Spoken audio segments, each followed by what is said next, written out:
असं म्हणता येईल की कलाकार हा एक अनुभव समृद्ध व्यक्ती असतो.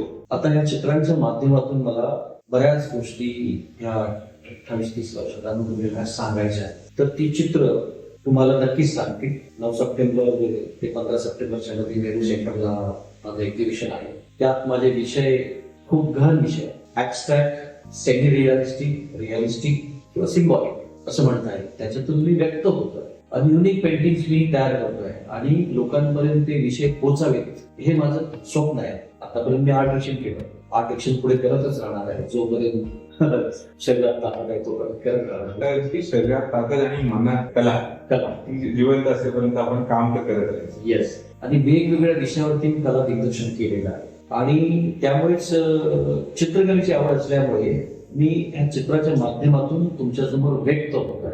पेंटिंग्स व्यक्त. पण हा खडतर प्रवास साठी खूप मेहनत घ्यावी लागली. मेहनत प्रत्येकाला असते, कोणत्याही व्यवसायामध्ये मेहनत घेतली. आपण पुढे जा, चांगला काळ वाईट काळ येतच असतो लाईफमध्ये, त्याच्यावर मात करून पुढे जाणं हे माझं सुरुवातीपासूनच ध्येय आहे आणि